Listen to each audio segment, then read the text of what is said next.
Very good night, my friend. Welcome to channel Cikgu Kadir. Have a nice day. Don't forget comment, like, and subscribe, my friend. Ya, sahabat semua, selamat datang ke channel Cikgu Kadir. Jangan lupa komen, like, dan subscribe. Dalam masa yang sama, jangan lupa aktifkan button lonceng supaya anda tidak ketinggalan pada video saya yang terbaru yang akan datang, my friend. Pada malam ini saya buat review pasal Kota Kinabalu night view, my friend. Suasana Kota Kinabalu di waktu malam di dalam waktu perayaan, my friend. Sebenarnya ada 2 ke 3 acara besar yang telah diadakan di Kota Kinabalu buat masa ini, iaitu salah satunya adalah pesta makanan. Pesta makanan telah dianjurkan di International Convention Center Kota Kinabalu. Dalam masa yang sama di Imago ada sambutan perayaan pesta menuai ataupun tagau jodoh keamatan, ya, my friend.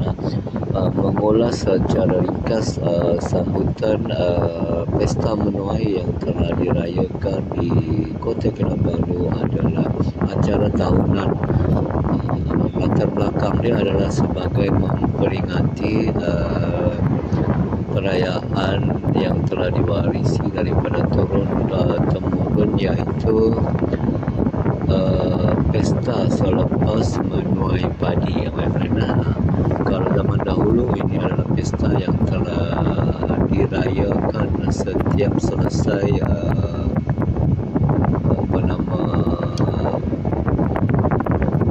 setelah menanam padi, dan ini adalah kepuncak daripada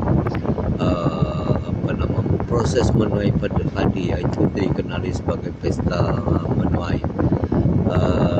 Sebagai makluman juga, pesta menuai telah digazetkan sebagai cuti tahunan setiap tahun di Kota Kinabalu, my friend. Kalau sahabat tengok di video ini, adalah banyak kereta-kereta ataupun orang lalu lintas disebabkan merayakan perayaan ini, my friend. Serentak, kebetulan lagi 2-3 acara yang sedang berlangsung. Mana lagi pesta pesta lampu. Okay, my friend. Ini saya viewkan acara ni bukannya apa. Saya pun sebenarnya pada malam ini saya pergi ke pesta lampu, my friend, tapi disebabkan oleh kesesakan lalu lintas, jadi saya tundalah. Saya punya next video saya akan buat saya akan reviewkan macam mana dia punya pesta lampu di Kota Kinabalu, my friend. Cahaya. Tapi untuk kali ini sebagaimana yang my friend tengok, saya melalui jalan di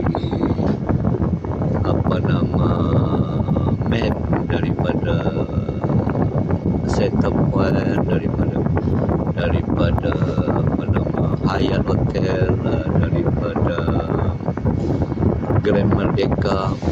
Ini jalan utama. Lepas tu saya tembus ke belakang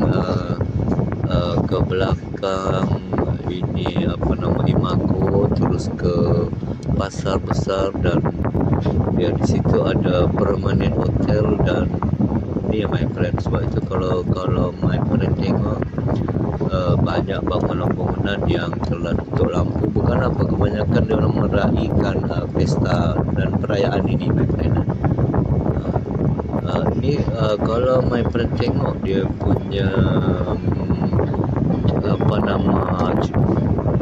dia punya view ni hari, dia sampai ke sampai ke ICCT Jam. Kalau my friend tengok video ini daripada video saya yang pertama, Night View KK1, saya masuk daripada jalan highway Karamunsing, masuk ke jalan tengah. Lepas tu ini masuk lagi dari main, berpusing ke Imago, lepas tu terus ke jalan pesisir pantai, dan dijangka berakhir di Tanjung Lipat Beach. Tanjung Lipat Beach memang di jalan pantai Tanjung Lipat. Jalan ini kita akan menelusuri daripada Hotel Surya Sabah, Hyatt Hotel di tepi-tepi laut, my friend. Kita akan berjumpa juga International Convention Center. Lepas itu kita akan melalui jalan pantai, my friend. Jalan pantai di Tanjung Lipat, my friend. Tengok dia punya jam di pantai pun, kalau my friend tengok ni, semua kereta berparking di tepi-tepi beach, di tepi pantai. Memang keadaan biasa my friend apabila ada perayaan, sambutan perayaan di Kota Kinabalu, my friend. Tambahan lagi ada perayaan serentak. Dalam masa yang sama ada yang membawa keluarga pergi ke pesta makanan, dan ada yang ingin sekadar untuk menyambut perayaan pesta menuai. Cumanya keadaan maklum apabila night view dia hanya cahaya-cahaya yang bergemerlapan, my friend, yang kita nampak di samping jalan yang agak suram sedikit. Kalau siang view ni memang cantik, my friend. So ini saya bawakan sedikit kelainan di saya punya video pada kali ini, iaitu view Kota Kinabalu di malam hari. My friend. Kalau my friend tengok juga daripada video-video saya sebelum ini, saya pernah reviewkan pasal Kota Kinabalu dari arah yang sama, cuma di waktu siang. Ini kali kita menikmati suasana malam, my friend. Suasana malam, tambahan pula hanya cahaya-cahaya yang kelihatan, my friend. Terima kasih hadir ke video saya. Have a nice day. Jangan lupa komen, like, and subscribe, my friend. Dalam masa yang sama, sila aktifkan button lonceng supaya anda tidak ketinggalan pada keluaran video saya yang akan datang. Terima kasih banyak. Jumpa lagi di lain kesempatan.